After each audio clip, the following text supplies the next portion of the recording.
This is Neha. Welcome back to the channel. Hope you all are doing great. तो बच्चा macro की हम लोगों ने हमारी unit 1 national income and related aggregates complete कर ली। प्लस अगर आपको याद है तो मैंने इस यूनिट की एक वीडियो और अपलोड करी थी जिसमें मैंने आपको यूनिट 1 के एडवांस लेवल के न्यूमेरिकल क्वेश्चंस करा दिए। तो यूनिट 1 हमारी पूरी 100% तरीके से कंप्लीट है। अब आज हम लोग स्टार्ट कर रहे हैं हमारी मैक्रो की यूनिट 2। यूनिट का नाम है मनी एंड बैंकिंग और इस यूनिट का वेटेज है 6 मार्क्स। इस यूनिट के अंदर हमारे पास में 2 ही चैप्टर्स है, एक चैप्टर है मनी, दूसरा है बैंकिंग। तो आज हम लोग करेंगे हमारा chapter number 5 that is money. One shot lecture है, एक ही वीडियो में हम लोग ये पूरा चैप्टर कंप्लीट करेंगे, वो भी काफी डिटेल में। प्लस अगर लग रहा है कि मैम अपनी तरफ से एफर्ट्स डालती है, एक्सप्लेनेशन आपको समझ में आती है तो लाइक कर देना, कमेंट करके बताना कैसा लगता है, अपने फ्रेंड्स के साथ में शेयर करना। शुरू करते हैं फटाफट से।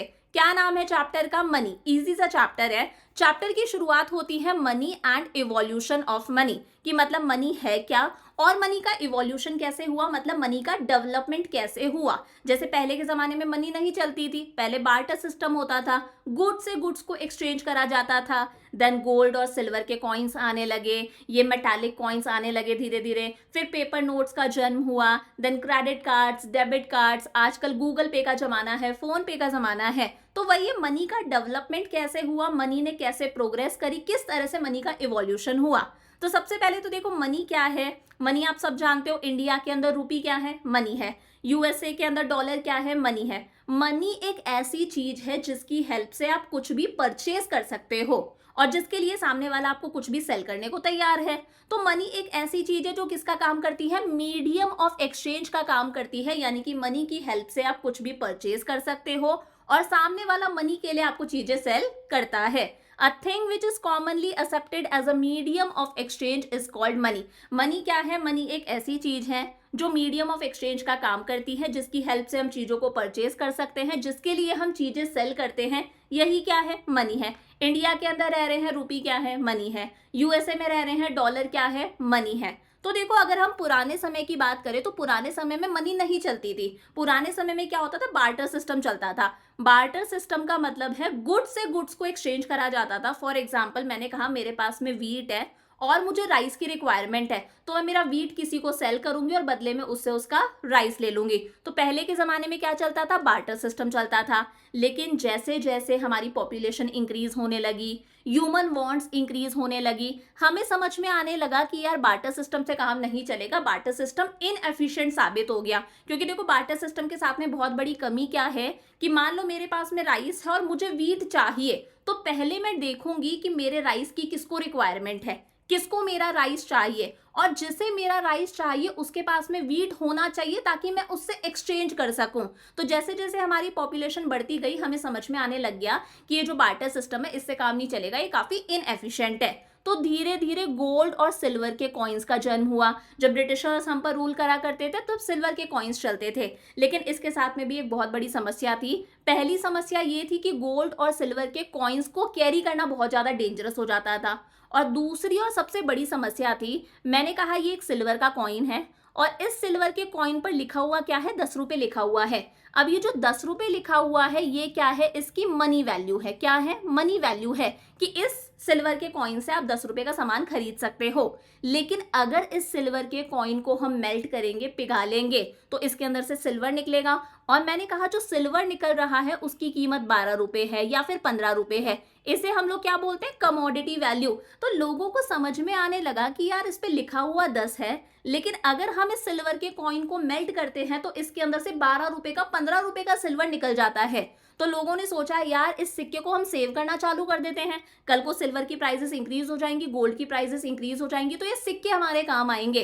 तो लोगों को समझ में आने लग गया कि यार इस कॉइन से हम चीजें क्यों खरीदें, हम इन कॉइन्स को सेव करने लग जाते हैं। तो कहीं ना कहीं गोल्ड और सिल्वर के कॉइन्स का ट्रेंड खत्म हुआ। उसके बाद में अलॉय कॉइन्स आने लगे, यानी कि जो आज हम कॉइन्स यूज करते हैं, जो मेटल के कॉइन्स होते हैं, अलग अलग मेटल्स को मिक्स करके जो कॉइन्स बनते हैं, जहां पर लिखा हुआ 10 रुपए है, लेकिन अगर आप उस अलॉय को, उस कॉइन को पिघालोगे, मेल्ट करोगे, तो शायद उसके अंदर से 2 या 3 रुपए का ही मेटल, उसकी वैल्यू शायद 2 या 3 रुपए ही होगी। उसके बाद में धीरे धीरे पेपर के नोट्स आने लगे, जो आज हम नोट्स यूज करते हैं, कलरफुल हमारे नोट्स हम यूज करते हैं।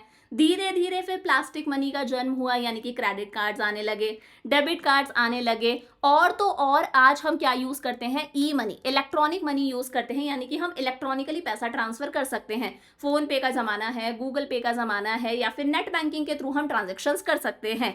तो इस तरह से धीरे धीरे धीरे धीरे मनी का क्या हुआ, इवोल्यूशन हुआ। सबसे पहले क्या था, बार्टर सिस्टम था, मनी एग्जिस्ट ही नहीं करती थी। देन क्या आए, गोल्ड और सिल्वर के कॉइन्स आए, उसके साथ में मैंने आपको प्रॉब्लम बता दी और उन्हें कैरी करना भी बहुत ज्यादा मुश्किल था।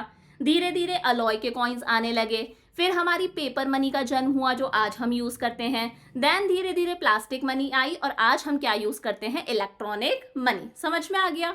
अब देखो ये जो हम लोगों ने इवोल्यूशन देखा, अलग अलग स्टेजेस देखी, इन स्टेजेस के कुछ एडवांटेजेस भी हैं, इन स्टेजेस के कुछ डिसएडवांटेजेस भी हैं। सबसे पहले एडवांटेजेस की बात करते हैं, फायदों की बात करते हैं। देखो बार्टर सिस्टम का फायदा, बार्टर सिस्टम आया। बार्टर सिस्टम का मतलब क्या है, गुड्स से गुड्स को एक्सचेंज करना। बहुत ही सिंपल सा है। मैंने कहा मेरे पास में राइस है, ठीक है, और मुझे क्या चाहिए, मुझे वीट चाहिए, तो मैं एक ऐसा बंदा ढूंढूंगी जिसके पास में वीट है क्या, ताकि मैं उससे वीट ले सकूं।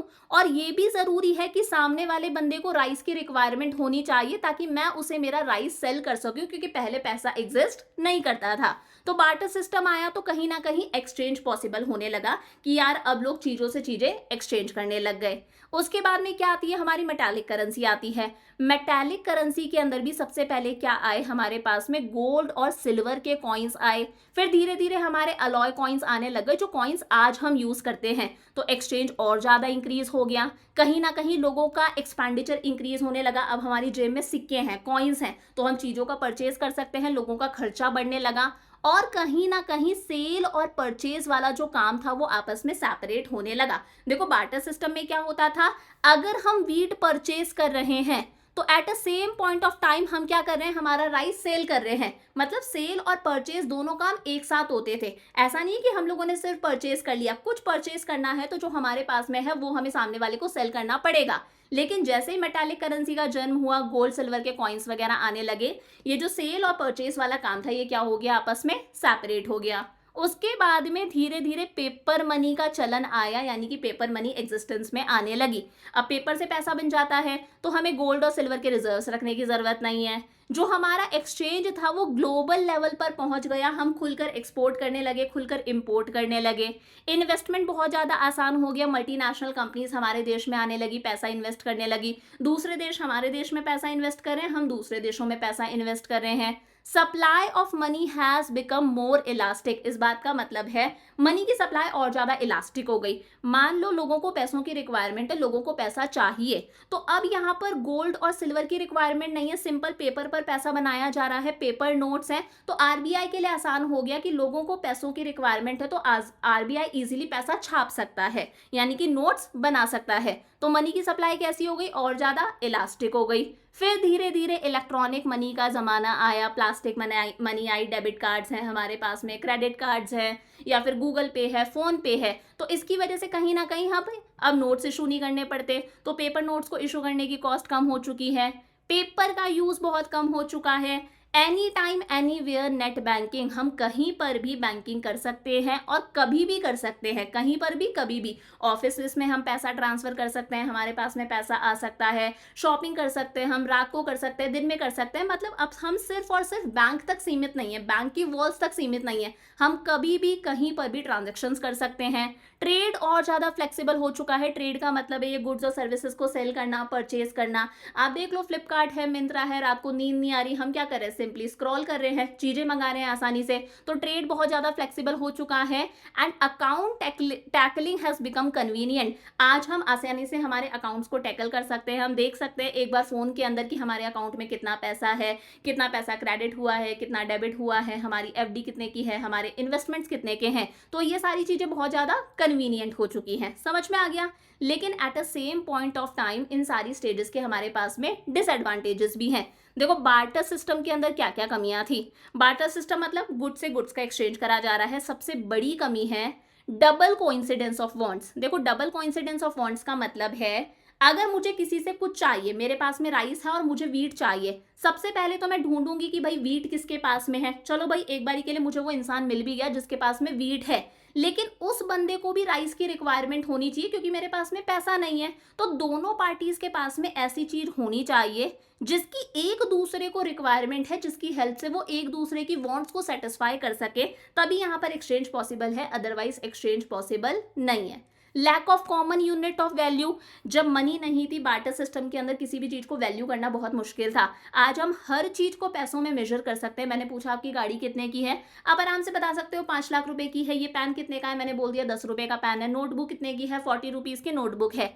आज हम हर चीज को मेजर कर सकते हैं मनी के टर्म्स में, लेकिन जब बार्टर सिस्टम था तो चीजों को मेजर करना बहुत मुश्किल था। हमें पता ही नहीं था कौन सी चीज की कितनी वैल्यू है, कि अगर मैं आपसे आपका हॉर्स ले रही हूं तो बदले में मैं आपको कितनी काओ दूंगी, कितने मैं राइस दूंगी, व्हीट दूंगी, इन चीजों का पता ही नहीं था।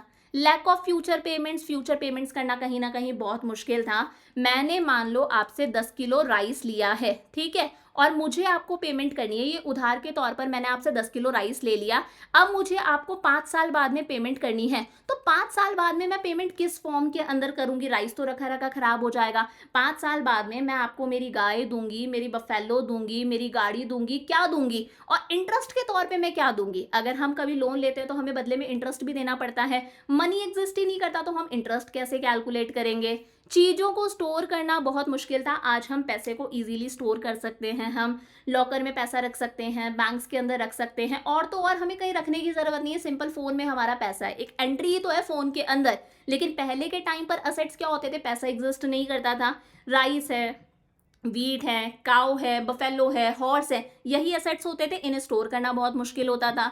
ट्रेडिंग की कॉस्ट बहुत ज़्यादा आती थी कि अगर मुझे आपसे कुछ लेना है तो फॉर एग्जांपल मैं आपसे आपकी काऊ ले रही हूँ, अब किस तरह से आप अपनी काऊ मेरे तक भेजोगे, तो वो ट्रांसपोर्टेशन कॉस्ट भी बहुत ज़्यादा हुआ करती थी। तो धीरे धीरे किसका जन्म हुआ, मेटालिक करेंसी का जन्म हुआ। लेकिन मेटालिक करेंसी के क्या डिसएडवांटेजेस थे, डिफिकल्ट टू पे फॉर लार्ज ट्रांजेक्शंस। यहाँ पर हम कॉइन्स की बात कर रहे हैं, सिक्कों की बात कर रहे हैं। अगर हमें बड़े ट्रांजेक्शन्स करने हैं, लाखों के ट्रांजेक्शन्स करने हैं, करोड़ों के ट्रांजेक्शन्स करने हैं, सिक्कों में ट्रांजेक्शन्स करना बहुत ही ज्यादा मुश्किल था। सिक्कों को कैरी करना इजी नहीं होता, कॉइन्स को कैरी करना कन्वीनियंट नहीं होता। Commodity value is more than face value, ये मैंने अभी भी आपको बताया। ब्रिटिश रूल के टाइम पर जो सिल्वर के कॉइन्स चलते थे वो इसका बेस्ट एग्जांपल है। मैंने कहा इस सिक्के पर लिखा हुआ 10 रुपए है, ये क्या है, इसकी मनी वैल्यू है कि इस सिक्के से, इस कॉइन से आप 10 रुपए तक का सामान खरीद सकते हो। इसी को हम लोग क्या बोलते हैं, फेस वैल्यू भी बोलते हैं। लेकिन अगर आप इस कॉइन को पिघलोगे, अगर आप इसे मेल्ट करोगे, तो इसके अंदर से जो सिल्वर निकलेगा उसकी वैल्यू को हम लोग क्या बोलते हैं, कमोडिटी वैल्यू। मैंने कहा इसके अंदर से सिल्वर निकलेगा 15 रुपीज का, तो कहीं ना कहीं कमोडिटी वैल्यू ज्यादा है और उसकी मनी वैल्यू यानी कि फेस वैल्यू कम है। तो लोगों ने इन कॉइन्स को इकट्ठा करना चालू कर दिया था, सेव करना स्टार्ट कर दिया था। Hard to be split into smaller denomination.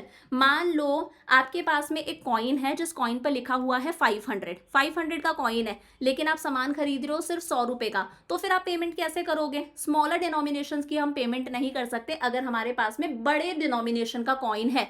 हमारे पास में 500 का कॉइन है, इस 500 के कॉइन से कहीं ना कहीं हम 100 रुपीज की पेमेंट करना हमारे लिए पॉसिबल नहीं था। धीरे धीरे क्या आई, पेपर मनी आई, जो आज हम नोट्स यूज करते हैं। 500 का नोट हो गया हमारा, 100 के नोट्स है, 20 रुपीज का नोट है। Excessive circulation causes inflation. इसका नुकसान क्या है, देखो नोट्स को इशू करना आसान है, नोट्स बनाना बहुत ही ज्यादा इजी होता है, बहुत ज्यादा पैसा नहीं लगता, तो हमारे पास में बहुत सारा पैसा है। अब जब लोगों के पास में बहुत ज्यादा पैसा होता है, हमेशा याद रखना जितना हम लोगों के पास में पैसा होगा उतना ही हम क्या करते हैं, चीजों की डिमांड करते हैं। जितना हम डिमांड करेंगे, प्रोड्यूसर हमारी सबकी डिमांड को फुलफिल नहीं कर सकता। जब डिमांड इंक्रीज होती है तो हर चीज महंगी हो जाती है, हर चीज की प्राइसेस इंक्रीज हो जाती हैं, देश में क्या आता है, इन्फ्लेशन, महंगाई आती है, पैसों को हैंडल करना मुश्किल होता है। फेक करेंसी बनाना बहुत आसान हो जाता है। आपने एक सीरीज देखी होगी शाहिद कपूर की, फर्जी करके, तो फेक करेंसी बनाना बहुत ज्यादा आसान है। और कई बार जब हम लाखों करोड़ों की पेमेंट कर रहे हैं तो सामने वाला इजीली एक्सेप्ट नहीं करता, उसे लगता है कहीं नोट्स फेक तो नहीं है, तो कहीं ना कहीं एक्सेप्टेबिलिटी वाले ट्रस्ट वाला इशू भी यहाँ पर आ जाता है। धीरे धीरे फिर क्या आई, E money, electronic money, debit cards हो गए, क्रेडिट कार्ड्स हो गए, फोन पे, नेट बैंकिंग जो हम करते हैं। तो आप देख रहे हो साइबर क्राइम हमारा डे बाय डे बढ़ता जा रहा है कि आपके नाम का फेक पार्सल है, वो यहाँ से यहाँ जा रहा है, आपको इतने पैसे ट्रांसफर करने पड़ेंगे। कभी आपसे कोई एप्लीकेशन इंस्टॉल करवा लेते हैं, आपसे डिटेल्स पूछ के आपके अकाउंट से मतलब फटाफट से पैसा गायब हो जाता है। साइबर क्राइम्स इंक्रीज हो रहे हैं।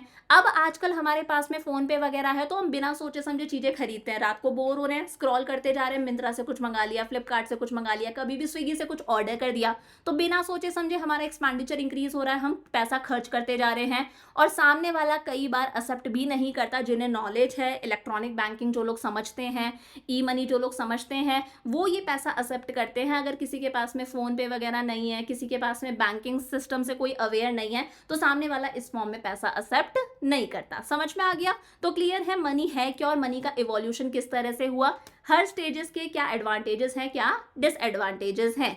तो देखो अब हमारे सामने आता है money acts as a medium of exchange. याद करते जाना है साथ साथ में, मनी क्या है, मीडियम ऑफ एक्सचेंज का काम करती है। पैसा है तो एक्सचेंज पॉसिबल है, पैसा है तो हम कोई भी चीज खरीद सकते हैं। मैगी खाने का मन करा, फटाफट से पैसा दे के मैगी ले आए, तो एक्सचेंज पॉसिबल है, सेल और परचेज हो सकता है क्योंकि पैसा एग्जिस्ट करता है। Money is used as a measure of value. पैसा है तो हम हर चीज को पैसों में मेजर कर सकते हैं। गाड़ी कितने की है, 5 लाख रुपए की है। पेन कितने का है, 10 रुपए का है। नोटबुक कितने की है, 40 रुपीज की है। रेस्टोरेंट में जाते हो, प्रॉपर मेन्यू होता है, पनीर लबाबदार इतने का, पिज्जा इतने का, बर्गर इतने का। हम हर चीज को पैसों में मेजर कर सकते हैं। सारे गुड्स और सर्विसेज को हम पैसों में मेजर कर सकते हैं क्योंकि पैसा एग्जिस्ट करता है। Money is used as a store of value. पैसा है तो हम वैल्यू को स्टोर करके रख सकते हैं। मनी को हम स्टोर करके रख सकते हैं हमारे घर के लॉकर्स में, बैंक के अंदर रख सकते हैं, और तो और कहीं रखने की जरूरत नहीं है। फोन के अंदर पैसा है, सिंपल सा है, एक क्रेडिट एंट्री ही तो पास हुई है कि हमारे अकाउंट में इतना पैसा है।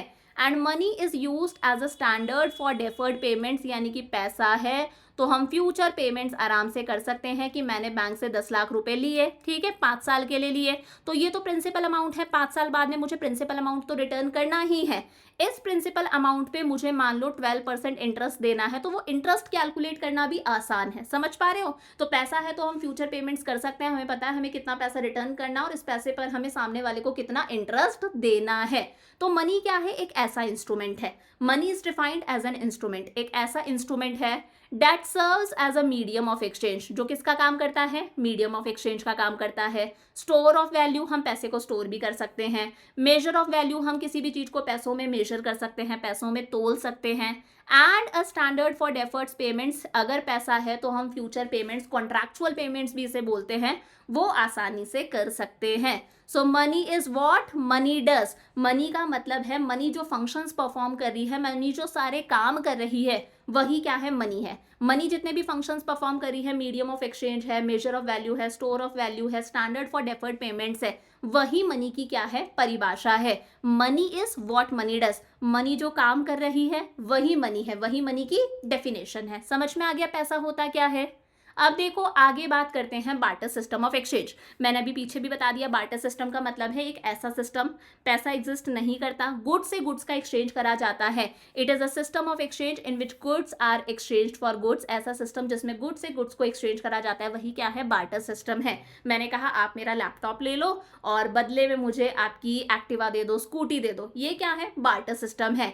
एक ऐसी इकोनॉमी जिसमें पैसा एग्जिस्ट नहीं करता, सिर्फ बार्टर सिस्टम ही चलता है, जहां पर सिर्फ कमोडिटीज से कमोडिटीज को एक्सचेंज करा जाता है, यानी कि गुड्स से गुड्स को एक्सचेंज करा जाता है। इस तरह की इकोनॉमी को हम क्या बोलते हैं, C2C economy, commodity for commodity economy. एक ऐसी इकोनॉमी जहां पर सिर्फ गुड्स से गुड्स को एक्सचेंज करा जाता है। जैसे आप देख रहे हो, ये पर्सन अपनी शीप दे रहा है और बदले में क्या ले रहा है, टमेटोस ले रहा है। तो ये कौन सी इकोनॉमी है, C2C इकोनॉमी। यहाँ पर सिर्फ क्या चलता है, बार्टर सिस्टम ऑफ एक्सचेंज। अब देखो बहुत इंपॉर्टेंट टॉपिक आता है कि बार्टर सिस्टम के क्या क्या ड्रॉबैक्स है, ये मैंने पीछे भी आपको बता दिया, अगेन सेम चीज रिपीट हो रही है।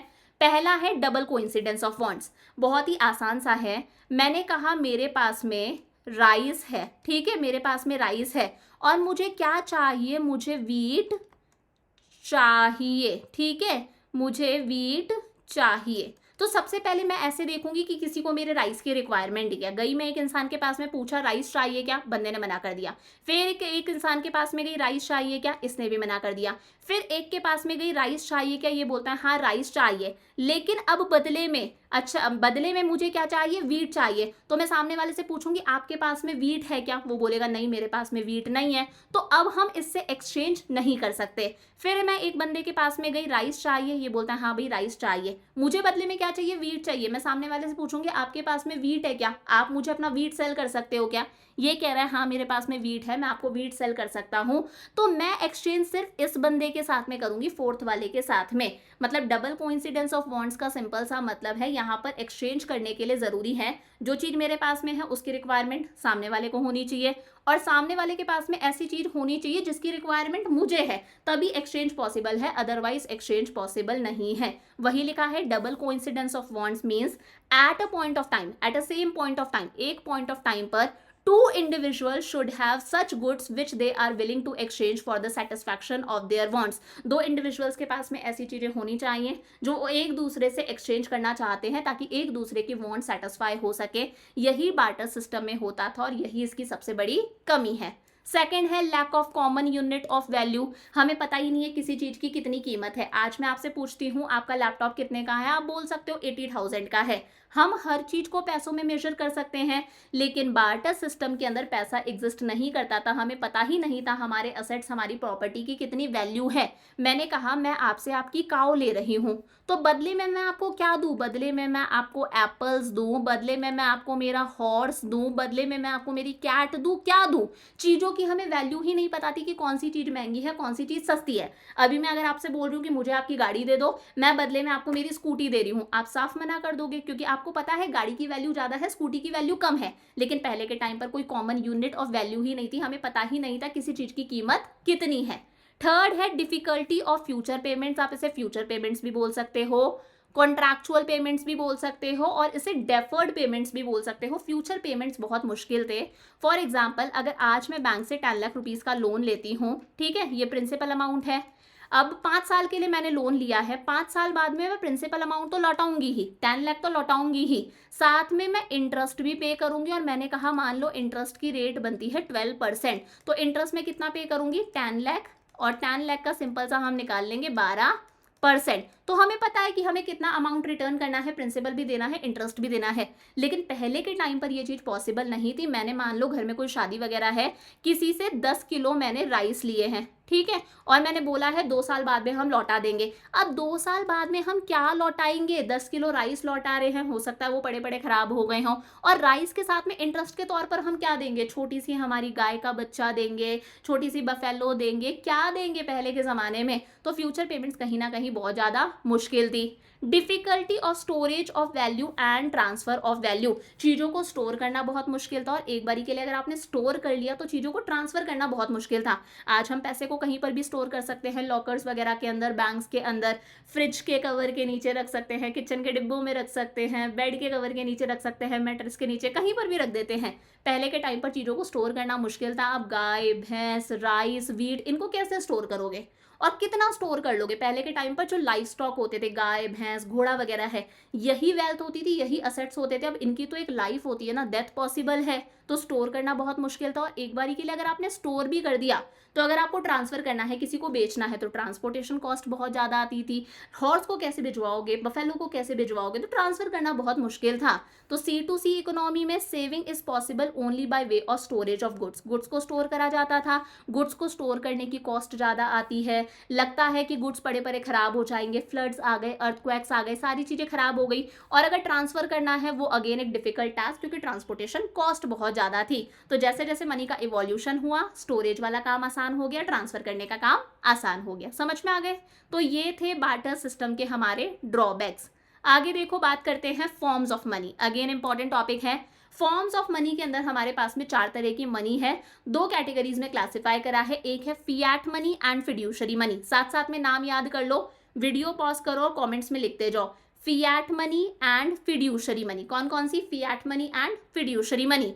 और दूसरी हमारे पास में है full bodied money and credit money. One by one देखते हैं। सबसे पहले बात करते हैं fiat money and fiduciary money. देखो फिएट मनी कौन सी मनी है, फिएट मनी के अंदर हमारे सारे के सारे कॉइन्स आ जाते हैं, जितने भी कॉइन्स अभी एग्जिस्ट कर रहे हैं, और हमारे सारे के सारे पेपर नोट्स आ जाते हैं। ये कौन सी मनी है, इसे हम बोलते हैं लीगल टेंडर मनी। सारे के सारे नोट्स और कॉइन्स किस में आते हैं, फियाट मनी के अंदर आते हैं, क्योंकि ये जो नोट्स और कॉइन्स हैं ये ऐसे ही इशू नहीं करे जाते, ये सरकार के ऑर्डर पर इशू करे जाते हैं। Fiat money refers to that money which is issued by order authority of the government, जो सरकार के ऑर्डर पर इशू करे जाते हैं, इसे हम लीगल टेंडर मनी भी बोलते हैं। सारे नोट्स और सारे कॉइन्स इसके अंदर आते हैं, और अगर सामने वाले को हम पे कर रहे हैं नोट्स और कॉइन्स के अंदर, तो सामने वाला इसे एक्सेप्ट करने से मना नहीं कर सकता। लोग लीगली बाउंड हैं कि वो इसे as a medium of exchange accept करेंगे ही।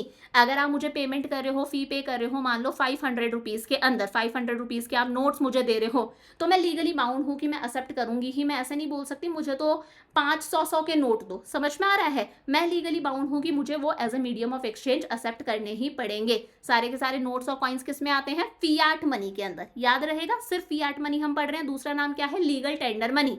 अब देखो फियाट मनी में भी एक चीज है, एक होता है लिमिटेड लीगल टेंडर और एक होता है अनलिमिटेड लीगल टेंडर। इस बात का मतलब है, सबसे पहले अनलिमिटेड लीगल टेंडर देख लेते हैं। अनलिमिटेड लीगल टेंडर के अंदर हमारे सारे के सारे नोट्स आ जाते हैं। देखो नोट्स के अंदर आप सामने वाले को कितने तक की भी पेमेंट कर सकते हो, आप लाखों की पेमेंट कर सकते हो, आप करोड़ों की पेमेंट कर सकते हो। नोट्स के अंदर आप सामने वाले को कितने तक की भी पेमेंट कर सकते हो, लाखों करोड़ों की। वो बात अलग है कि बैंकिंग सेक्टर थोड़ा सा इंटरफेयर करता है कि भाई बैंक्स के थ्रू ही पेमेंट होगी, है ना, ऑनलाइन पेमेंट होगी, वो चीज अलग है। बाकी नोट्स की फॉर्म में हम कितने तक की भी पेमेंट कर सकते हैं, इसलिए नोट्स को हम बोलते हैं अनलिमिटेड लीगल टेंडर। लेकिन जब हम कॉइन्स की बात करें, 50 पैसे के अलावा, 50 पैसे का भी कॉइन होता है, उसके अलावा 1 रुपए से लेकर जितने तक के भी कॉइन्स आते हैं, कॉइन्स के अंदर आप लिमिटेड पेमेंट ही कर सकते हो। अगर आप किसी को कॉइन्स में पेमेंट कर रहे हो, सिक्के देकर पेमेंट कर रहे हो ना, तो आप सिर्फ 1000 रुपीज तक की पेमेंट कर सकते हो, इससे ज्यादा पेमेंट नहीं कर सकते। समझ में आ गया। नोट्स देकर आप कितनी भी पेमेंट कर सकते हो, लाखों करोड़ों की, अनलिमिटेड लीगल टेंडर। लेकिन कॉइन्स देकर आप सामने वाले को सिर्फ 1000 रुपीज तक की ही पेमेंट कर सकते हो। 1 रुपए से लेकर जितने तक के भी कॉइन्स मार्केट के अंदर हैं, सिर्फ 1000 रुपीज तक की पेमेंट कर सकते हो। और अगर आप 50 पैसे का कॉइन दे रहे हो ना, 50 पैसे मतलब जानते हो ना, वो 1 रुपए से भी कम होता है, 50 पैसे का कॉइन देकर पेमेंट कर रहे हो, तो आप सिर्फ और सिर्फ 10 रुपए तक की पेमेंट कर सकते हो। 10 रुपए से ज्यादा की आप पेमेंट नहीं कर सकते। कॉइन्स के अंदर सिर्फ 1000 रुपए तक की पेमेंट कर सकते हो, 1000 रुपए तक का सामान खरीद सकते हो। 50 पैसे के कॉइन के अंदर तो सिर्फ 10 रुपए तक की पेमेंट कर सकते हो, सामने वाला एक्सेप्ट करने से मना कर देगा। इसलिए कॉइन्स को हम क्या कहते हैं, लिमिटेड लीगल टेंडर। समझ में आ गया। फिर देखो अगला आता है हमारे पास में फिड्यूशरी मनी।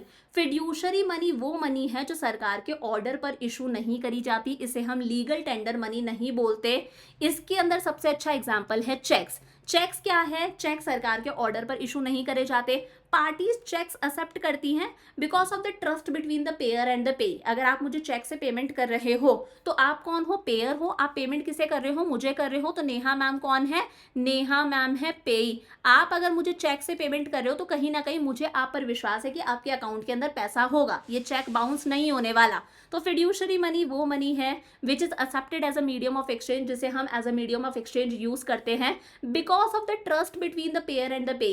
क्योंकि पेयर और पेई के बीच में आपस में क्या है, ट्रस्ट है, ये सरकार के ऑर्डर पर इशू नहीं करी जाती। समझ में आ गया। तो दो हम लोगों ने देख ली, fiat money, legal tender money है, सारे नोट्स और कॉइन्स इसमें आ गए। अनलिमिटेड लीगल टेंडर में नोट्स आते हैं, लिमिटेड लीगल टेंडर में हमारे कॉइन्स आते हैं।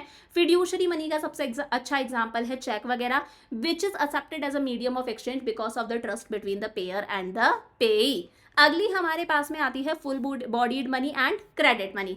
देखो फुल बॉडीड मनी का सबसे अच्छा एग्जांपल है ब्रिटिश रूल के टाइम पर जो सिल्वर के कॉइन्स चला करते थे, वो सबसे अच्छा एग्जांपल है फुल बॉडीड मनी का। मैंने पीछे भी समझाया था, दोबारा समझा रही हूँ। मैंने कहा ये एक सिल्वर का कॉइन है। अब इस सिल्वर के कॉइन पर मान लो 10 रुपए लिखा है। कितने रुपए लिखा है, 10 रुपए लिखा है। ये सही से दिख नहीं रहा होगा, दोबारा दिखाते हैं इसे। इस सिल्वर के कॉइन पर 10 रुपए लिखा हुआ है, इधर अलग से ही बना देते हैं हम। मैंने कहा ये ब्रिटिश रूल के टाइम वाला सिल्वर का कॉइन है और इस पे 10 रुपए लिखा है। मैंने क्या कहा, 10 रुपए क्या है, इसकी फेस वैल्यू है। और दूसरा नाम क्या है इसका, दूसरा नाम है इसका मनी वैल्यू, कि इस 10 रुपए के कॉइन से आप 10 रुपए तक का सामान मार्केट से खरीद सकते हो। इसकी फेस वैल्यू है, मनी वैल्यू है। लेकिन अगर आप इसके सिल्वर को पिघालोगे, इस कॉइन को पिघालोगे, तो इसके अंदर से सिल्वर निकलेगा। उस सिल्वर की वैल्यू क्या है, उसे हम लोग बोलते हैं कमोडिटी वैल्यू। क्या कहते हैं, कमोडिटी वैल्यू। तो उस वक्त की बात बता रही हूँ कि 10 रुपए इस पे लिखा है और इसके अंदर अगर आप सिल्वर को पिघालोगे, इस कॉइन को पिघालोगे, तो भी उसमें से 10 रुपए तक का सिल्वर निकल जाएगा। मतलब फेस वैल्यू यानी कि जो मनी वैल्यू है और कमोडिटी वैल्यू दोनों क्या होती थी, बराबर होती थी। तो लोगों ने इन कॉइन्स को क्या करना, इकट्ठा कर दिया, सेव करना स्टार्ट कर दिया कि अभी भी इसमें से 10 रुपए का सिल्वर निकल रहा है, क्या पता बाद में इन सिक्कों को रखते हैं, इस सिक्के की कीमत 1100-1200 रुपए हो जाए। आज आप देख लो दिवाली पर जो कॉइन लेकर आते हो, मतलब अगर उस पर लिखा हुआ मान लो 10 रुपए, लिखा हुआ नहीं होता, लक्ष्मी जी बनी हुई होती हैं, लेकिन वो कॉइन कितने का आता है, 1500 रुपए का आता है, 1800, 2000 रुपए का आता है। मतलब कमोडिटी वैल्यू ज्यादा है उसकी मनी वैल्यू से, उसकी फेस वैल्यू से। तो full body money refers to that money coins की फॉर्म में है जिसकी कमोडिटी वैल्यू और मनी वैल्यू क्या है, बराबर है। ये उस टाइम की हम बात कर रहे हैं, उस टाइम पर मनी वैल्यू 10 रुपए उस पर लिखा हुआ है, कमोडिटी वैल्यू सिल्वर को पिघाला, उसकी कीमत भी 10 रुपए है, दोनों बराबर होती थी eight the time of issue, जब ये इशू करे गए थे। आज की डेट में तो कमोडिटी वैल्यू कई ज्यादा है, वो जो कॉइन्स है वो 2-2 हजार रुपए के मिलते हैं, समझ पा रहे हो। लेकिन क्रेडिट मनी मतलब जो आज हम अलॉय कॉइन्स यूज करते हैं, आज जो सिक्के मार्केट के अंदर है 5 रुपए का, 10 रुपए का, 20 रुपए का, इनकी मनी वैल्यू ज्यादा है। एक सिक्के पर लिखा हुआ 10 रुपए है, लेकिन अगर आप उस मेटल को पिघालोगे, उस कॉइन को अगर आप मेल्ट करोगे, तो उसके अंदर से शायद 2 या 3 रुपए तक का ही सामान निकलेगा, उसकी कीमत इतनी ही है। मनी वैल्यू ज्यादा है, कमोडिटी वैल्यू कम है, this is known as credit money. समझ में आ गया। तो मनी वैल्यू और कमोडिटी वैल्यू दोनों इक्वल है at the time of issue, उस टाइम की मैं बात कर रही हूँ, फुल बॉडीड मनी। लेकिन जो आज हम कॉइन्स यूज करते हैं, इनकी मनी वैल्यू ज्यादा है, कमोडिटी वैल्यू कम है। अगर ऐसा नहीं होता तो हम इन सिक्कों को भी सेव करना स्टार्ट कर देते। This is credit money. समझ में आ गया अच्छे से। आगे देखो, बात करते हैं functions of money. Functions of money के अंदर मनी के जो फंक्शंस हैं उन्हें हम 2 कैटेगरीज में डिवाइड करते हैं। एक होते हैं प्राइमरी फंक्शंस यानी कि बेसिक फंक्शंस, और एक होते हैं बाद के फंक्शंस यानी कि सेकेंडरी फंक्शंस। सबसे पहले प्राइमरी फंक्शंस की बात करते हैं। प्राइमरी फंक्शन में 2 चीजें आती हैं और पीछे आपने ऑलरेडी ये समझ लिया।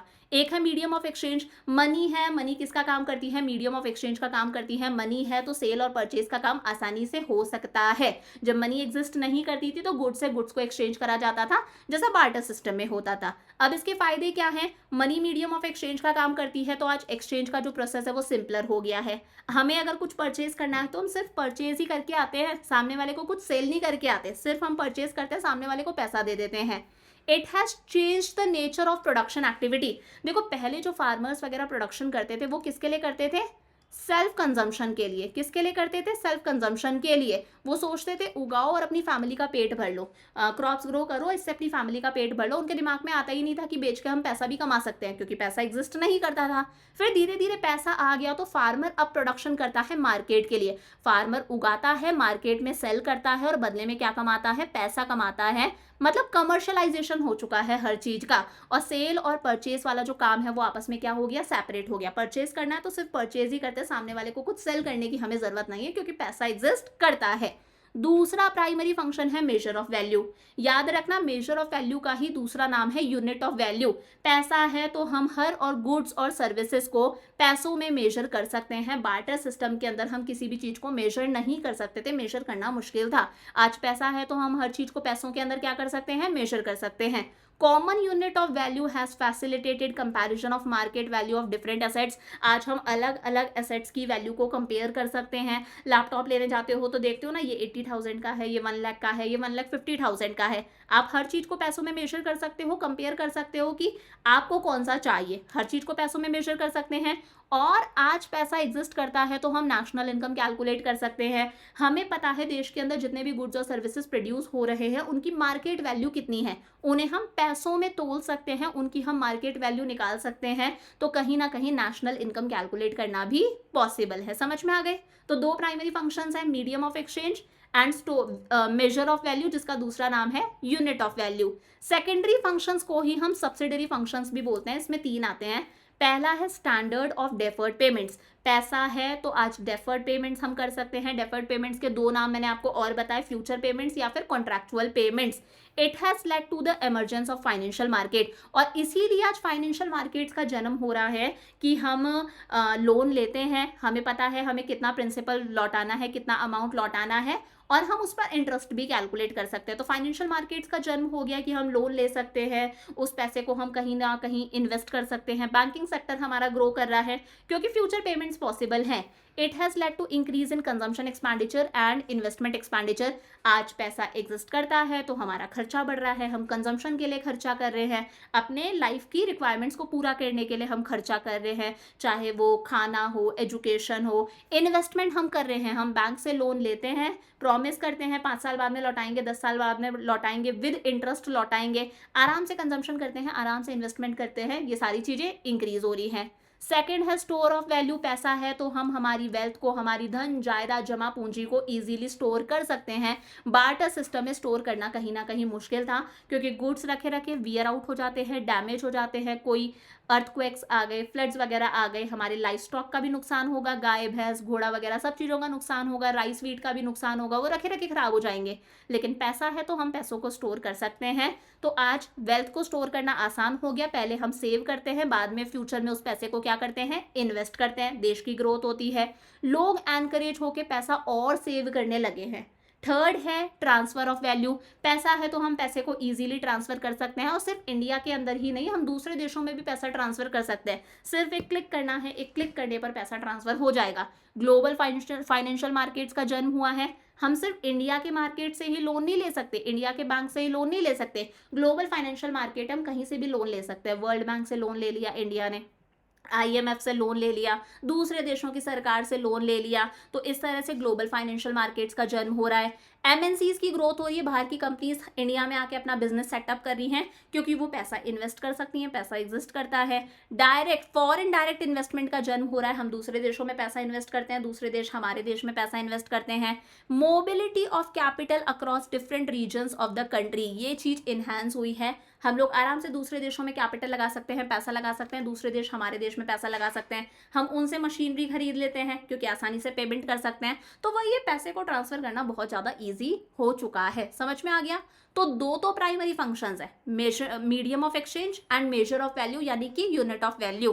और तीन हमारे पास में सेकेंडरी फंक्शंस हैं, स्टैंडर्ड ऑफ डेफर्ड पेमेंट्स यानी कि कॉन्ट्रैक्चुअल पेमेंट्स, एक है स्टोर ऑफ वैल्यू और एक है ट्रांसफर ऑफ वैल्यू। इसके अलावा देखो एक अलग से और गिवन होगा आपकी किताब के अंदर, static and dynamic functions of money. आसान सा है। स्टैटिक फंक्शंस का सिंपल सा मतलब है जो मनी के कन्वेंशनल फंक्शंस हैं, यानी कि जो मनी के पुराने फंक्शंस हैं ना, जो हम लोगों ने अभी देखे थे, प्राइमरी फंक्शंस और सेकेंडरी फंक्शंस सारे के सारे, दो वो और तीन बाद वाले, यानी कि पांचों के पांचों, वो किस में आते हैं, स्टैटिक फंक्शंस के अंदर। ये मनी के स्टैटिक फंक्शंस हैं, यानी कि फिक्स्ड फंक्शंस है, कन्वेंशनल पुराने फंक्शंस हैं। इसमें सारे के सारे प्राइमरी फंक्शंस आ जाते हैं। दो थे मीडियम ऑफ एक्सचेंज और मेजर ऑफ वैल्यू। तीनों सेकेंडरी फंक्शंस भी आ गए, store of value, transfer of value और standard for deferred payments. Dynamic functions का मतलब है इसमें मनी के दो अलग फंक्शंस आते हैं। पहला है स्टेबिलिटी ऑफ द इकोनॉमी। पैसा देश के अंदर स्टेबिलिटी लेकर आता है, एक ठहराव लेकर आता है। मैंने कहा देश के अंदर इन्फ्लेशन है। इन्फ्लेशन का मतलब क्या होता है, महंगाई, हर चीज की प्राइसेस इंक्रीज हो रही हैं। प्राइसेस क्यों इंक्रीज हो रही हैं, क्योंकि लोग डिमांड ज़्यादा कर रहे हैं, यही रीज़न होता है, तभी प्राइसेस इंक्रीज होती हैं, क्योंकि प्रोड्यूसर सबकी डिमांड को फुलफिल नहीं कर सकते। लोग डिमांड ज़्यादा क्यों कर रहे हैं, क्योंकि लोगों के हाथ में पैसा ज़्यादा है। मतलब आप बोल सकते हो देश में क्या है, मनी सप्लाई ज़्यादा है, लोगों के हाथ में पैसा ज़्यादा है, लोगों की जेब गर्म है। तो देश में स्टेबिलिटी लेकर आनी है, इन्फ्लेशन सही नहीं होता। RBI क्या करेगा, देश के अंदर मनी की सप्लाई को कम कर देगा। RBI देश के अंदर मनी की सप्लाई को कम कर देगा, पैसा नहीं होगा लोगों के पास में तो लोग डिमांड कम करेंगे, चीज़ों की जो प्राइसेस बढ़ी हुई थी वो दोबारा गिरने लगेगी, इन्फ्लेशन की प्रॉब्लम सॉल्व हो जाएगी। अब RBI मनी की सप्लाई को कैसे कम करेगा वो आप अगले चैप्टर बैंकिंग के अंदर पढ़ोगे। तो देश में स्टेबिलिटी आती है पैसा है तो, और पैसा है तो हमारा GDP इंक्रीज होता है, GDP की ग्रोथ होती है। पैसा है तो लोग पैसा सेव करते हैं, उस पैसे को इन्वेस्ट करते हैं, पैसा इन्वेस्ट करते हैं तो हमारा GDP क्या होता है, इंक्रीज होता है। ये दो क्या है, मनी के डायनेमिक फंक्शंस है। समझ में आ गया? आगे देखो बात करते हैं, लास्ट टॉपिक आता है और बहुत बहुत इंपॉर्टेंट टॉपिक है इस चैप्टर का, सप्लाई ऑफ मनी क्या है। देखो सप्लाई ऑफ मनी, पहली बात तो क्या है, एक स्टॉक कॉन्सेप्ट है। एक होता है फ्लो कॉन्सेप्ट, एक होता है स्टॉक कॉन्सेप्ट। अगर हम किसी भी चीज को at a point of time measure करके बता सकते हैं ये चीज अभी कितनी है, वो होता है स्टॉक कॉन्सेप्ट। लेकिन अगर हम किसी भी चीज को at a point of time नहीं बता सकते कि at a point of time ये चीज कितनी है, over a period of time कोई चीज बताई जाती है कि आपकी मंथली सैलरी कितनी है, ठीक है, आपने एक साल में कितनी इन्वेस्टमेंट करी है। अगर हम किसी चीज को over a period of time बताते हैं वो क्या होता है, फ्लो कॉन्सेप्ट है। लेकिन मनी सप्लाई क्या है, स्टॉक कॉन्सेप्ट है। मनी सप्लाई का मतलब है eight a point of time, इस पॉइंट ऑफ टाइम पर हमारे देश के लोगों के हाथ में टोटल कितना पैसा है। Eight a point of time हमारे देश के लोगों के पास में टोटल कितना पैसा है, लोगों के पास में जितना भी पैसा है उसका टोटल कर दो, ये क्या है, मनी सप्लाई है। तो मनी सप्लाई क्या है, स्टॉक कॉन्सेप्ट है। It refers to total stock of money held by the people of a country at a point of time, कि at a point of time हमारे देश के लोगों के पास में टोटल कितना पैसा है, उसे हम लोग क्या बोलते हैं, मनी सप्लाई। याद रहेगा। अगली इंपॉर्टेंट बात, इसमें क्या नहीं आता, stock of money held by the government. इसमें कभी भी याद रखना सरकार का पैसा नहीं आता। किसका पैसा नहीं आता, सरकार का पैसा नहीं आता। Stock of money held by the banking system of the country, इसमें कभी भी हमारे देश के बैंकों का पैसा नहीं आता। इसमें सरकार का पैसा नहीं आता, इसमें बैंकों का पैसा नहीं आता। क्यों नहीं आता, बैंकों के अंदर एक तो आरबीआई आ जाता है। आरबीआई तो खुद ही नोट्स इशू करता है, सारे के सारे नोट्स इशू करने का काम किसका है, आरबीआई का है। और इसके अंदर सारे के सारे कमर्शियल बैंक्स आ जाते हैं। कमर्शियल बैंक्स पैसे से पैसा बनाते हैं। हमने बैंक में पैसा डिपॉजिट करवाया, वो पैसा बैंक अपने पास में नहीं रखते, उसका थोड़ा सा बैंक अपने पास में रखते हैं एज अ रिजर्व, बाकी का पैसा दूसरे लोगों को लोन पर दे देते हैं। तो बैंक्स भी पैसे से पैसा बनाते हैं। और अगर हम गवर्नमेंट की बात करें तो आरबीआई तो सारे के सारे नोट्स इशू करता है। 1 रुपए के नोट के अलावा सारे नोट्स इशू करता है। तो वो जो 1 रुपए का नोट है वो प्लस सारे के सारे कॉइन्स इशू करने का काम किसका है, हमारी सरकार का, मिनिस्ट्री ऑफ फाइनेंस का काम है। तो कभी भी सरकार के पैसे को और बैंकिंग सिस्टम के पैसे को हम स्टॉक ऑफ मनी में इंक्लूड नहीं करते, सप्लाई ऑफ मनी में इंक्लूड नहीं करते। क्यों नहीं करते, क्योंकि ये कौन है, ये मनी के सप्लायर्स हैं। ये तो मनी को सप्लाई कर रहे हैं, ये कौन है, मनी के प्रोड्यूसर्स हैं खुद। समझ पा रहे हो कि आरबीआई सारे नोट्स इशू कर रहा है 1 रुपए के नोट के अलावा। दूसरे कमर्शियल बैंक्स जो हैं वो पैसे से पैसा बना रहे हैं। हम जो पैसा बैंक में डिपॉजिट कराते हैं उससे वो दूसरे लोगों को लोन पर दे देते हैं। गवर्नमेंट के अंदर मिनिस्ट्री ऑफ फाइनेंस 1 रुपए का नोट और सारे के सारे कॉइन्स इशू कर रही है। तो सरकार और हमारा बैंकिंग सिस्टम मनी के सप्लायर्स हैं, प्रोड्यूसर हैं। हम सप्लायर्स के पैसे को सप्लाई ऑफ मनी में इंक्लूड नहीं करते। सप्लाई ऑफ मनी के अंदर हम सिर्फ उन्हीं लोगों के पैसों की बात करते हैं जो लोग पैसों की डिमांड कर रहे हैं। पैसों की डिमांड कौन कर रहे हैं, हम लोग, हमारे पैसों को इंक्लूड करा जाता है। वो लोग जो मनी की सप्लाई कर रहे हैं, जो मनी के प्रोड्यूसर है, सरकार और बैंकिंग सिस्टम, उनके पैसे को हम कभी भी सप्लाई ऑफ मनी में इंक्लूड नहीं करते। तो याद रहेगा, सप्लाई ऑफ मनी एक स्टॉक कॉन्सेप्ट है। Eight a point of time हमारे देश के लोगों के पास में जितना भी पैसा है उसका टोटल कर दो, that is supply of money. अब देखो, अगर मनी सप्लाई को मेजर करना है तो हमारे पास में 4 तरीके हैं। M1 measurement, M2 measurement, M3 measurement, M4 measurement. M1 measurement हमारे कोर्स के अंदर है, M2, M3, M4 हमारे कोर्स का पार्ट नहीं है, फिर भी एक बार मैं बता दूंगी। देखो, M1 मेजरमेंट से अगर आपको मनी सप्लाई निकालनी है तो 3 चीजों को प्लस कर दो, C plus DD plus OD। C का मतलब है currency held by the general public. General public के पास में जो करेंसी है, हम लोगों ने हमारे घर में जो पैसा रख रखा है, हमारे पॉकेट्स में जो पैसा रख रखा है, बैंक में जो पैसा रखा है, मैं उसकी बात नहीं कर रही। जनरल पब्लिक के हाथ में जो करेंसी है, हम लोगों ने हमारे घर में, हमारी पॉकेट्स में जो पैसा रख रखा है, तो C का मतलब है currency held by the general public. General public ने जो अपने पास में करेंसी रख रखी है। सेकेंड है DD, यानी कि demand deposits of the people with commercial bank. हम लोगों ने हमारा पैसा जो कमर्शियल बैंक्स में रखवा रखा है, SBI, PNB, देना बैंक वगैरह। और सिर्फ कौन से पैसे की बात कर रही हूँ मैं, डिमांड डिपॉजिट्स की बात कर रही हूँ। डिमांड डिपॉजिट्स मतलब वो पैसा जिसे हम कभी भी चेक इशू करके निकलवा सकते हैं। इसके अंदर हम कभी भी FD को इंक्लूड नहीं करते, ठीक है ना, क्योंकि FD को आप कभी भी चेक इशू करके नहीं निकलवा सकते। और FD का ही दूसरा नाम होता है टर्म डिपॉजिट्स, ठीक है ना। तो इसमें हम FD को इंक्लूड नहीं करते, टर्म डिपॉजिट्स को इंक्लूड नहीं करते, क्योंकि उसे हम चेक इशू करके नहीं निकलवा सकते। हम सिर्फ डिमांड डिपॉजिट्स की बात कर रहे हैं, जो पैसा हमारा सेविंग बैंक अकाउंट के अंदर है, जो पैसा हमारा करंट बैंक अकाउंट के अंदर है, जिसे हम कभी भी चेक इशू करके निकलवा सकते हैं, जिससे हम पेमेंट कर सकते हैं। और एक होता है OD, यानी कि अदर डिपॉजिट्स। इसमें 3 चीजें आ जाती हैं। Demand deposits of public financial institutions like NABARD with RBI। हमारे यहाँ के पब्लिक फाइनेंशियल इंस्टीट्यूशंस जैसे नाबार्ड है, national bank for agriculture and rural development, हमारे देश के पब्लिक फाइनेंशियल इंस्टीट्यूशंस का पैसा जो किसके पास में है, RBI के पास में है। Demand deposits of foreign central banks and foreign government with RBI, दूसरे देशों की गवर्नमेंट और दूसरे देशों के सेंट्रल बैंक, जैसे हमारा सेंट्रल बैंक RBI है, वैसे दूसरे देशों के भी सेंट्रल बैंक होते हैं। तो दूसरे देशों की गवर्नमेंट और दूसरे देशों के सेंट्रल बैंक का पैसा जो हमारे RBI के पास में है। और तो और अगर कुछ इंटरनेशनल फाइनेंशियल इंस्टीट्यूशंस जैसे वर्ल्ड बैंक है, IMF वगैरह है, उनका पैसा भी आरबीआई के पास में है, वो भी ले लो। ये 3 चीजें किस में आती हैं? अदर डिपॉजिट्स के अंदर। दोबारा बता रही हूँ, M1 मेजरमेंट से मनी सप्लाई कैसे निकालते हैं? 3 चीजों को प्लस करके। C, currency held by the general public, हम जो जनरल पब्लिक के हाथ में पैसा है, जो हम लोगों ने बैंक में नहीं रखवा रखा, हमारे घर में हमारे पॉकेट में जो पैसा है। फिर है डीडी, डिमांड डिपॉजिट्स, हम लोगों ने हमारा पैसा जो बैंक में डिपॉजिट करवा रखा है, इसमें एफडी नहीं आएगी, वो पैसा जिसे हम कभी भी चेक इशू करके निकलवा सकते हैं, जो नॉर्मल हमारा सेविंग बैंक अकाउंट वगैरह में पैसा है। और एक है ओडी यानी कि अदर डिपॉजिट्स, इसके अंदर हमारे पब्लिक फाइनेंशियल इंस्टीट्यूशंस जैसे नाबार्ड का पैसा जो आरबीआई के पास में है, दूसरे देशों के सेंट्रल बैंक या फिर दूसरे देशों की सरकार का पैसा जो आरबीआई के पास में है, और तो और इंटरनेशनल फाइनेंशियल इंस्टीट्यूशंस जैसे आईएमएफ है, वर्ल्ड बैंक है, उनका पैसा जो आरबीआई के पास में है।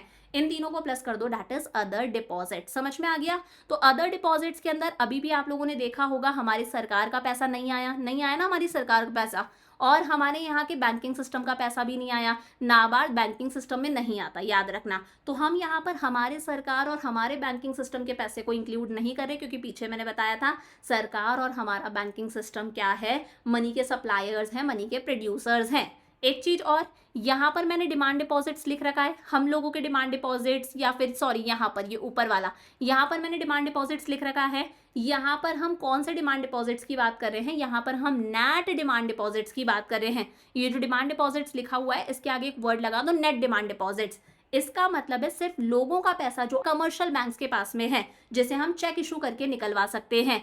यहाँ पर हम ग्रॉस डिमांड डिपॉजिट्स की बात नहीं कर रहे। ग्रॉस डिमांड डिपॉजिट्स का मतलब होता है एक बैंक का पैसा जो दूसरे बैंक के पास में है। यहाँ पर हम ग्रॉस डिमांड डिपॉजिट्स की बात नहीं करें।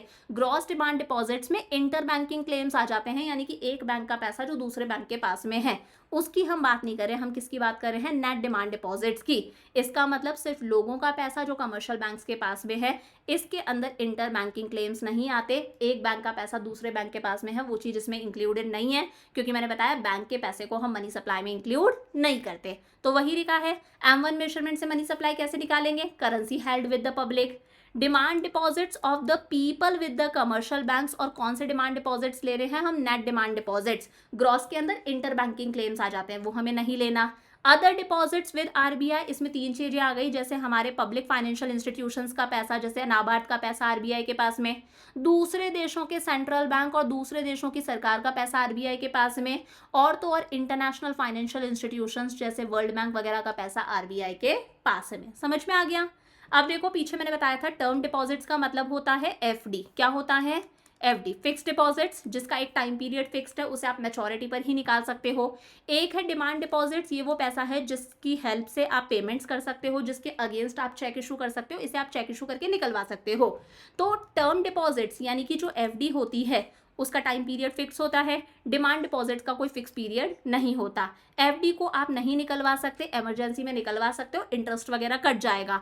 डिमांड डिपॉजिट्स को आप कभी भी निकलवा सकते हो। एफडी को आप चेक इशू करके नहीं निकलवा सकते, डिमांड डिपॉजिट्स को आप चेक इशू करके निकलवा सकते हो। आपके सेविंग अकाउंट डिपॉजिट्स, आपके करंट अकाउंट डिपॉजिट्स किस में आते हैं? ये आपके चेकेबल डिपॉजिट्स है। चेक इशू करके निकलवाया, इससे आप पेमेंट कर सकते हो, इलेक्ट्रिसिटी की, स्कूल फीस वगैरह सारी चीजें। करेक्ट हो गया?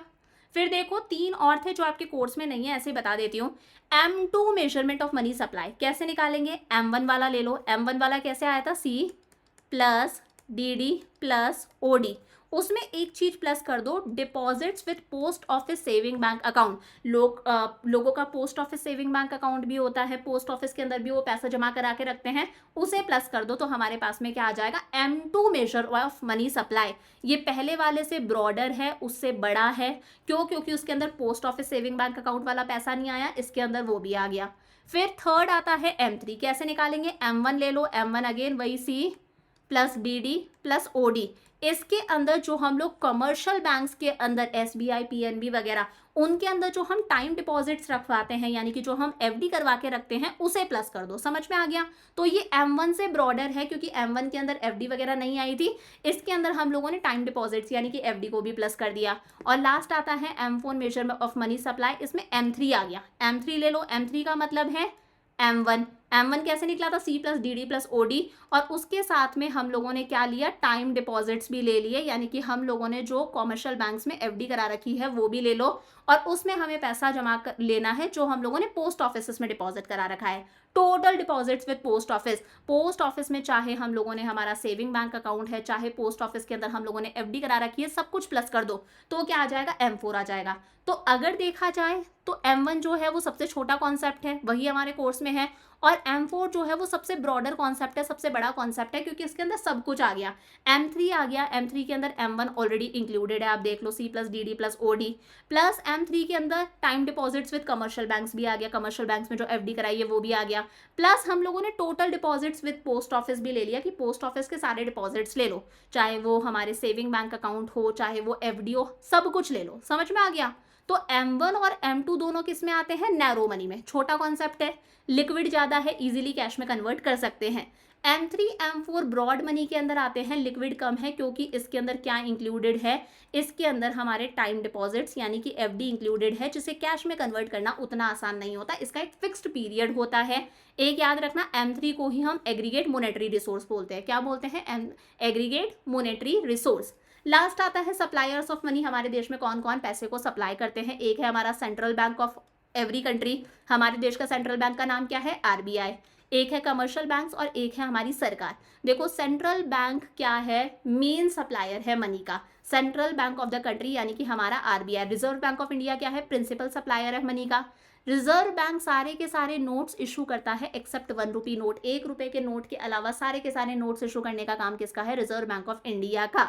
और ये किस बेसिस पर नोट्स इशू करता है, मिनिमम रिजर्व सिस्टम के बेसिस पर, यानी कि अगर RBI को नोट्स इशू करने हैं तो उसे 200 करोड़ रुपए का क्या रखना पड़ेगा, मिनिमम रिजर्व रखना पड़ेगा, 200 करोड़ रुपए का मिनिमम रिजर्व रखना पड़ेगा। और रिजर्व किस फॉर्म में होता है, गोल्ड की फॉर्म में और फॉरेन सिक्योरिटीज की फॉर्म में। और 200 करोड़ में से भी जरूरी है 115 करोड़ जो है वो तो गोल्ड की फॉर्म में ही होना चाहिए, कंपलसरी है, इतना तो गोल्ड की फॉर्म में ही होना चाहिए, बाकी का बचा हुआ फॉरेन सिक्योरिटीज की फॉर्म में हो सकता है। इसीलिए इसे बोलते हैं RBI कौन से सिस्टम के बेसिस पर पैसा इशू करता है, नोट्स इशू करता है, मिनिमम रिजर्व सिस्टम, 200 करोड़ का उसे रिजर्व रखना पड़ता है in a form of gold and foreign securities, और गोल्ड रिजर्व कम से कम 115 करोड़ के होने चाहिए। सेकंड आता है कमर्शियल बैंक्स। कमर्शियल बैंक्स जो है वो सेकंड सोर्स है देश में मनी सप्लाई का।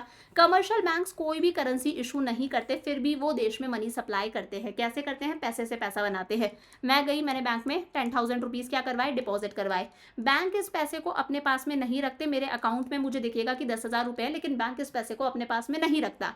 कोई दूसरा आया, मैंने कहा रोहन आया, रोहन को लोन लेना है, तो बैंक ने रोहन को ये पैसा लोन पर दे दिया। बैंक में जो हम पैसा डिपॉजिट करवाते हैं, बैंक उसी पैसे से दूसरे लोगों को क्या दे देते हैं, लोन दे देते हैं। तो इस तरह से बैंक पैसे से पैसा बनाते हैं। फिर रोहन को भी बैंक ने कैश में लोन नहीं दिया, कैश नहीं दिया हाथ में, सिर्फ रोहन के अकाउंट में एंट्री पास कर दी कि रोहन के अकाउंट में कितने रुपए हैं, 10,000 रुपए हैं। फिर कोई और आएगा, मतलब मैंने बैंक में पैसा डिपॉजिट करवाया था 10,000 रुपीज, उस पैसे को बैंक ने रोहन को लोन पर दे दिया और कैश नहीं दिया, सिर्फ रोहन के अकाउंट में एक क्रेडिट एंट्री पास कर दी कि रोहन के अकाउंट में 10,000 रुपए हैं। रोहन को भी दिख रहा है मेरे अकाउंट में 10,000 रुपए आ गए।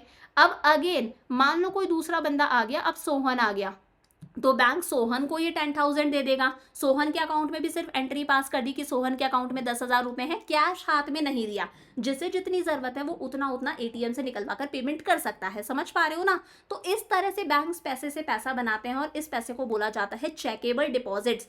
ये क्या होते हैं, डिमांड डिपॉजिट्स होते हैं। चेकेबल डिपॉजिट्स को ही हम डिमांड डिपॉजिट्स बोलते हैं, यानी कि इस पैसे को कभी भी कस्टमर डिमांड करके निकलवा सकता है, यानी कि इस पैसे को चेक इशू करके निकलवाया जा सकता है। और आपको पता है एक साथ सारा पैसा नहीं निकलवाया जा सकता, उस पर लिमिट होती है। बैंक उतना थोड़ा बहुत अकाउंट के अंदर रिजर्व के तौर पर रखते हैं ताकि अगर बंदा निकलवाना चाहता है तो वो निकलवा सके। तो इस तरह से जो बैंक पैसे से पैसा बनाते हैं उस पैसे को हम लोग क्या बोलते हैं, बैंक मनी। याद रखना, कमर्शियल बैंक्स जो पैसे से पैसा बनाते हैं उस पैसे को हम बोलते हैं बैंक मनी। और लास्ट हमारे पास में आती है गवर्नमेंट। RBI 1 रुपए का नोट इशू नहीं करता, मैंने बताया था, सारे के सारे नोट्स इशू करता है 1 रुपए के नोट के अलावा। तो वो जो 1 रुपी नोट है और उसके अलावा सारे के सारे जो कॉइन्स हैं उन्हें इशू करने का काम किसका है, हमारी सरकार का। ये काम है मिनिस्ट्री ऑफ फाइनेंस का। किसका काम है, मिनिस्ट्री ऑफ फाइनेंस। और कौन से एक्ट के तहत मिनिस्ट्री ऑफ फाइनेंस ये काम करती है, इस एक्ट का नाम है इंडियन कॉइनेज एक्ट। क्या नाम है, इंडियन कॉइनेज एक्ट। समझ में आ गया? तो आरबीआई क्या करता है, सारे नोट्स इशू करता है एक्सेप्ट 1 रुपी नोट। कौन से सिस्टम के बेसिस पर, मिनिमम रिजर्व सिस्टम के बेसिस पर। कमर्शियल बैंक्स पैसे से पैसा बनाते हैं, उस पैसे को बोलते हैं चेकेबल डिपॉजिट्स या फिर डिमांड डिपॉजिट्स, और दूसरा नाम है बैंक मनी। और वो जो 1 रुपए का नोट है और सारे के सारे कॉइन्स है वो इशू करने का काम है सरकार का, यानी कि ministry of finance under Indian coinage act. Correct है। लास्ट छोटा सा टॉपिक है बैंक मनी, मैंने आपको पीछे भी बता दिया। कमर्शियल बैंक्स जो पैसे से पैसा बनाते हैं, जिसे हम चेकेबल डिपॉजिट्स या फिर डिमांड डिपॉजिट्स बोलते हैं, that is bank money. High powered money का मतलब ये है, आरबीआई जितनी भी मनी इशू करता है, चाहे वो नोट्स हैं चाहे वो कॉइन्स हैं, वो सब किसके अंदर आता है, हाई पावर्ड मनी के अंदर। आरबीआई जितना भी पैसा इशू करता है, नोट्स कॉइन सब कुछ, सब किस में आ जाता है, कुल मिला के जितनी भी चीजें इशू करी जा रही है सब किस में आता है, चाहे सरकार कर रही है, आरबीआई कर रहा है, वो किस में आता है, हाई पावर्ड मनी के अंदर। Currency held by the public आ जाता है, हमारे घर में जो पैसा है, पॉकेट में जो पैसा है। Cash reserves of the commercial bank with RBI, commercial banks ने जो रिजर्व आरबीआई के पास में रखवा रखे हैं, कमर्शियल बैंक्स अपने डिपॉजिट्स का, कमर्शियल बैंक्स के पास में जितना भी पैसा होता है वो अपने डिपॉजिट्स का कुछ पैसा इन अ फॉर्म ऑफ रिजर्व अपने पापा आरबीआई के पास में भी रखवाते हैं, वो भी इसी के अंदर आ जाता है। और तो और एक्स्ट्रा कैश जो होता है, जिसे हम वॉल्ट कैश बोलते हैं, कमर्शियल बैंक्स के पास में एक्स्ट्रा कैश भी होता है जो वो इन अ फॉर्म ऑफ रिजर्व अपने पास में रखते हैं, दैट इज वॉल्ट कैश। वो सारी चीजें किस में आ जाती हैं, हाई पावर्ड मनी के अंदर। इसी का दूसरा नाम है मोनेटरी बेस या फिर बेस मनी या फिर रिजर्व मनी। एनसीईआरटी में तो सिंपल सा लिखा हुआ है आपके कि आरबीआई जो भी कुछ कर रहा है, नोट्स वगैरह इशू कर रहा है, या फिर हमारी सरकार भी जो कॉइन्स वगैरह इशू कर रही है, टोटल मनी किसके अंदर आती है, हाई पावर्ड मनी के अंदर। लोगों के हाथ में जो पैसा है, बैंक में जो पैसा है, कमर्शियल बैंक्स ने जो आरबीआई के पास में रिजर्व रखवा रखा है, खुद के पास में वॉल्ट कैश एक्स्ट्रा रिजर्व रख रखे हैं, सब किस में आएगा, हाई पावर्ड मनी के अंदर। दूसरे नाम है मोनेटरी बेस, बेस मनी या फिर रिजर्व मनी। समझ में आ गया। इसी के साथ में आपका चैप्टर नंबर 5 मैंने वन शॉट के अंदर कंप्लीट करवा दिया, and I have covered each and everything. So if you think ये वीडियो आप लोगों के लिए यूजफुल था, वन शॉट के अंदर मैम ने सारी चीज़ें कवर कर दी, वो भी काफ़ी डिटेल में, तो इस लेक्चर को अपने फ्रेंड्स के साथ में शेयर कर देना। It will give me a lot of motivation. So I will see you tomorrow. Lots of love. Bye bye.